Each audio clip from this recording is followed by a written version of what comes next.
Everyone, कैसे आप सब। आई होप आप सब अच्छे होंगे, अच्छे से प्रिपरेशन कर रहे होंगे। तो गाइस, वेलकम और welcome back to the channel. In this video हम थोड़ा सा डिस्कस करेंगे नाबार्ड डेवलपमेंट असिस्टेंट प्री के एग्जामिनेशन के बारे में कि लास्ट डे बचे हैं, किस तरीके से क्या प्रिपेयर करना है। तो सारी बात करेंगे इसके अंदर, तो वीडियो को लास्ट तक देखना ना भूलें। लास्ट में मैं बताऊँगी कि मेरा एग्ज़ाम जो है कहाँ पर है और क्या रिपोर्टिंग टाइमिंग है, ठीक है। तो बिल्कुल टेंशन नहीं लेना है। अच्छा, सबसे इम्पॉर्टेंट चीज़ क्या है कि देखो, इसके दो तरीके हैं कि एक तो इंग्लिश पोस्ट पे ही है और एक हिंदी पोस्ट भी है। जो भी आपने फिल किया होगा एग्जामिनेशन एप्लीकेशन फॉर्म में, तो उस हिसाब से आपका पेपर आएगा। हम प्री की बात कर रहे हैं, ठीक है। 6 नवंबर पे होने वाला है, ठीक है। अब बात कर लेते हैं कि जो इंग्लिश है ना, उसके अंदर बहुत इंपॉर्टेंट चीज़ हो सकता है कि आपने इस चीज़ पे ध्यान नहीं दिया हो। आपके 3 सब्जेक्ट्स आएंगे जिसके अंदर रीजनिंग रहने वाला है, क्वांट रहेगा जिसको हम न्यूमेरिकल एबिलिटी भी बोलते हैं, और इंग्लिश रहने वाला है। अगर आपने इंग्लिश पोस्ट से अप्लाई किया है तो ठीक है, इंग्लिश को वेटेज ज़्यादा है, 40 क्वेश्चंस आएंगे, रेस्ट के 30 क्वेश्चंस आएंगे, ठीक है। तो 100 नंबर ऑफ क्वेश्चंस हो गए और इसी हिसाब से आपके मैक्सिमम मार्क्स हैं, ठीक है। ओके, अब हिंदी के अगर अंदर मैं बात करूं तो वही 3 सब्जेक्ट्स हैं, रीजनिंग रहेगा लेकिन क्वांट नहीं है, ध्यान रखना है। इसकी जगह हिंदी सब्जेक्ट है आपका, ठीक है। और इंग्लिश एज इट इज़ रहेगा, डिस्ट्रीब्यूशन एज इट इज़ वैसा ही रहने वाला है। ओके, अब एक पॉइंट तो ये हो गया कि यहाँ पे क्वांट नहीं है हिंदी वाली पोस्ट के लिए। वहाँ पे आपका जो प्रोफेशनल लैंग्वेज है हिंदी, उसी के अकॉर्डिंग आपका टेस्ट होगा। वी कैन से कि एलपीटी टाइप है, लेकिन ये रिटन फॉर्म में है, ठीक है। अब दूसरी चीज़ क्या है, ये पहला पॉइंट है। दूसरी चीज़ आपका कंपोजिट टाइमिंग है। कंपोजिट टाइमिंग का मतलब है कि टाइम बाउंड नहीं है, ठीक है। आपको खुद को हर एक सेक्शन को टाइम देना है। तो कितना दोगे आप? आइडियल टाइम ही कितना रहता है? 20-20-20, क्योंकि अभी तक तो हम यही करते हुए आ रहे हैं, ठीक है। आरआरबी की तरह इसके अंदर कंपोजिट टाइम रहेगा, ठीक है। तो अब 20-20-20 दे रहे हो तो तीसरी चीज़ लेवल क्या रहेगा, लेवल कैसा रहेगा, ईजी या फिर टफ, ठीक है। देखो, टफ तो कभी कुछ नहीं होता, मैं हमेशा बोलती हूँ टफ कुछ नहीं होता है, क्योंकि अगर आपको वही टफ चीज़ विदाउट टाइमिंग दे दी जाए कि आप कर लोगे कितना भी टाइमिंग लेके, हाँ विद इन टाइम करनी है तो थोड़ा सा वो चीज़ को आप क्या बोलोगे, मॉडरेट, ठीक है। मॉडरेट बोलना चाहिए आपको, टफ नहीं बोलना चाहिए, ठीक। तो अभी इसका पेपर कैसा आता है, देखो मैंने नाबार्ड डेवलपमेंट असिस्टेंट प्री का जब मैंने भी दिया था, ठीक है। जब लास्ट वैकेंसी आया था इसका तब मैंने दिया था, लेकिन कट ऑफ हाई गया था। हाई जाने का रीज़न क्या है, सिर्फ वैकेंसी नहीं होता है, ठीक है। हाई जाने का रीज़न ये है कि जो पेपर आया था ना, वो लेवल काफ़ी इजी आया था। देखो, मैंने इंग्लिश ही लिया था क्योंकि मैं हमेशा से इंग्लिश को ही प्रेफरेंस देती हूँ। ये मेरा परसेप्शन, ऐसा नहीं है कि हिंदी गलत होता है। हिंदी बहुत अच्छा लैंग्वेज है, क्योंकि हम खुद ही जिस स्टेट से बिलोंग करते हैं, ओवरऑल इंडिया में भी सबसे ज़्यादा प्रचलन में क्या है, इवन साउथ साइड भी हिंदी, ठीक है। तो ऐसा कुछ गलत नहीं समझना है, कोई कंपैरिजन नहीं करना है किसी चीज़ को लेकर के। तो मैंने दिया था, पता है बहुत ही ज़्यादा इजी लेवल था, बट जितना इजी होता है गलती होने के चांसेस उतने हाई रहते हैं। कट ऑफ भी इसलिए हाई भी जाता है क्योंकि आपको मैक्स टू मैक्स करना होता है। कंपटीशन कहाँ है कि आप 20 मिनट्स दे रहे हो और कितनी स्पीड रख रहे हो, स्पीड के साथ में एक्यूरेसी कितनी रख रहे हो, ठीक है। तो वो चीज़ था। तो अब कहने का मतलब है कि जो इम्पोर्टेंट 3 चीज़ें थी ना, आई होप कि आपने ध्यान दी होंगी। अगर नहीं दी होंगी तो अभी आपका क्लियर हो गया, ठीक। अब 4th पॉइंट क्या आता है, देखो डॉक्यूमेंट्स वगैरह तो आप खुद से कर ले जाओगे, वो हमने प्रीवियस वीडियोस में बाकी एग्जामिनेशंस के लिए भी बात की है। आपने नहीं देखा हो तो चैनल पे ज़रूर विजिट कीजिए, ठीक है। सारे डॉक्यूमेंट्स आ जाएंगे। अब मैंने ये पॉइंट डिस्कस क्यों किया, क्योंकि आप में से कई लोग पहली बार प्री दे रहे होंगे, ठीक है। तो या बैंकिंग एग्जामिनेशन में पहला ही कोई एग्ज़ाम दे रहे होंगे, तो घबराने वाली कोई बात नहीं है, ये बिल्कुल प्रिपेयर रखना है आपको, ठीक है, अभी से ही। अब मेन इंपॉर्टेंट बात आती है, यहाँ डिस्कस कर लेते हैं कि मेन इंपॉर्टेंट बात आ रही है कि लास्ट डेज बचे हैं, करें कैसे, हार्ड वर्क करें कि स्मार्ट वर्क करें। देखो, काफ़ी सारे आप में से लोग होंगे जो बहुत अच्छे से प्रिपेयर करे होंगे सिंगल एग्जामिनेशन के लिए, प्री के लिए ओनली, तो वो ना काफ़ी अच्छे से ना प्रिपेयर कर रहे हैं, काफ़ी दिन से प्रिपेयर कर रहे हैं, ठीक है। एक तो वो लोग होंगे, और एक लोग ऐसे होंगे जो कि उनका मेंस भी हो सकता है IBPS PO का, उनका RRB का इंटरव्यू भी हो सकता है, ठीक है, उनका ये प्री भी हो सकता है। तो उस टाइम पे हम किस तरीके से चीज़ों को क्या मैनेज करें, ठीक है। तो पहली चीज़ तो ये है, देखो मैनेज तो हर चीज़ करनी पड़ेगी आपको, ठीक है। मैनेज तो हमको हर एक चीज़ को लेकर के चलना पड़ेगा। वो टाइम डिस्ट्रीब्यूशन जो है ना, वो बहुत शॉर्ट तरीका बता रही हूँ आपको, सिंपल सा एक लाइन में, कि यार आप अपने हिसाब से टाइम शेड्यूल दो, ठीक है, जो भी आपका शेड्यूल है उसके हिसाब से टाइमिंग दो चीज़ों को। अगर आप सारी चीज़ें कर रहे हो तो इंटरव्यू के लिए एक फिक्स थोड़ा सा टाइम कर लो, ठीक है।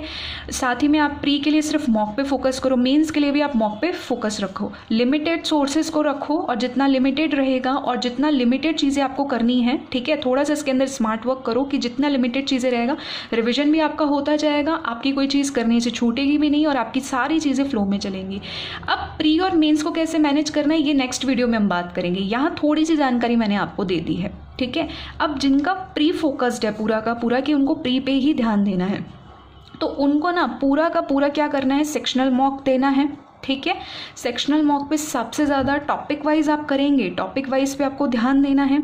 साथ ही में आपको क्या करना है, मॉक भी देना है। लेकिन अब ये होगा कैसे यार, बहुत कम दिन बचे हैं, तो पहले तो बहुत कम दिन बचे हैं, इसको तो छोड़ दो आप, 4 दिन मान लो, आज से भी मानोगे ना तो 4 दिन तो पक्के हैं, क्योंकि एक दिन जो 5 तारीख है उस दिन तो आपको भी रेस्ट चाहिए, ठीक है, सबको रेस्ट चाहिए उस दिन, तो कोई दिक्कत वाली बात नहीं है।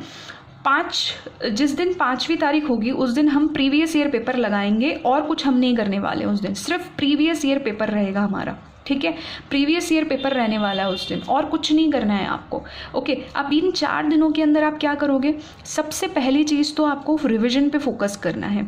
जो भी आपने वोकैब वगैरह पढ़ी है, जो भी आपने ऐसी फॉर्मूलाज वगैरह पढ़ी हैं या शॉर्ट नोट्स बनाई है, जैसे मैं हमेशा आपको बोलती हूँ, वो चीज़ों का आप रिवाइज़ करोगे। सिर्फ प्री फोकस्ड हो तो मेंस को अभी भूल जाना इन 4 दिन, ठीक है। तो अभी आपको ये चीज़ करनी पड़ेगी प्रॉपरली, ठीक है। अब साथ में अभी भी आपके पास में 3 दिन है, 3 दिन आप एक एक मॉक दे सकते हो, अभी भी दे सकते हो, ठीक है, वो तो आपको देना ही है। साथ में आपको क्या करना है, एक एक मॉक जो ऑलरेडी आपने दे दिया है ना उसका रिविजन रहेगा, ठीक है। कहने का मतलब क्या है कि एक तो फ्रेश मॉक देना ही है, 3 दिनों में 3 मॉक हो जाएंगे फुल लेंथ के, और इन्हीं 3 दिनों में आपको जो आपने ऑलरेडी दे दिया है मॉक उसका रिविजन करना है। समझ में आ रही है बात आपको, इससे आपका 6 मॉक प्रिपेयर हो रहा है, ठीक है, क्योंकि ये चीज़ें तो आपको रिसेंट में याद रहेंगी ना, और ये वाली जो चीज़ें हैं वो आपकी और भी ज़्यादा निखरेंगी, ठीक है।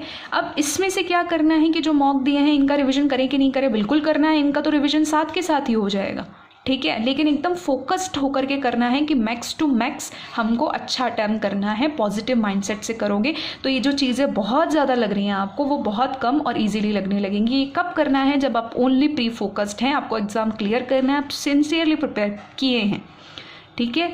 तो ये चीज़ तो साथ के साथ रिवाइज हो गई, और ये जो आपने मॉक ऑलरेडी दे दिए थे उनका रिवीजन भी आप करते रहोगे। अब उस रिवीजन में आप क्या करोगे, पूरे मॉक का रिवीजन करने की ज़रूरत नहीं होती है, हमेशा वही क्वेश्चंस करो जो आपके रॉन्ग हो गए हैं या फिर जो अनअटेम्प्ट रहे हैं, ठीक है। तो ये थोड़ा सा और ईजी है, रिविजन करने का भी एक तरीका होता है। जो क्वेश्चंस आपसे बन चुके हैं एग्जाम के टाइमिंग पे वो आपसे एग्जाम में भी बन जाएंगे, लेकिन जो आपसे नहीं बने थे या रॉन्ग हो गए थे उनको आपको करना होता है। डाउट्स हाथ के हाथ सॉल्व कर रहे हो आप, तो आपके 6 मॉक वैसे प्रिपेयर हो गए, ठीक है।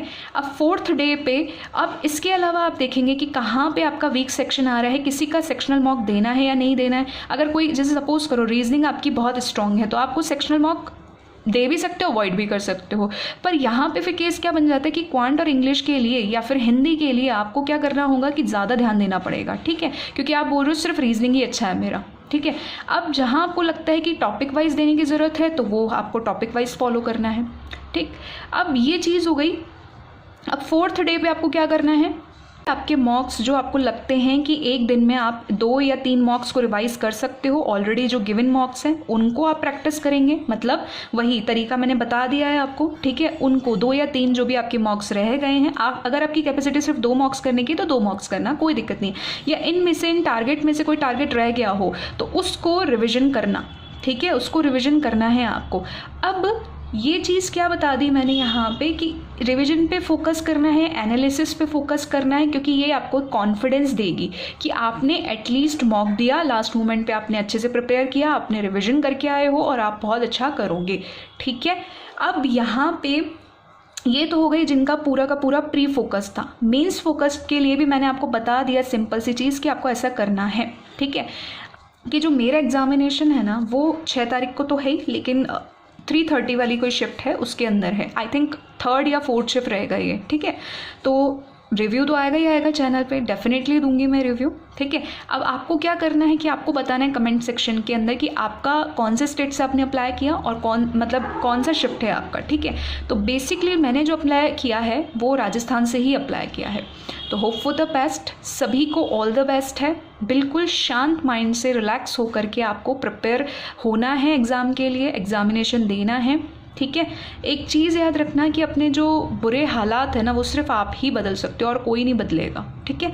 जो भी आपको रिगार्डिंग डाउट्स वगैरह है मुझसे कांटेक्ट करना है। तो टेलीग्राम को ज्वाइन नहीं किया है तो लिंक डिस्क्रिप्शन में मिल जाएगा आपको, ठीक है। और अच्छे से प्रिपेयर करना। All the best. चैम्पियंस हो सारे के सारे इस बार बैंकर बनेंगे, डेफिनेटली बनेंगे, ठीक है। बस मेहनत रखो, हिम्मत रखो और हिम्मत से आगे बढ़ो। All the best.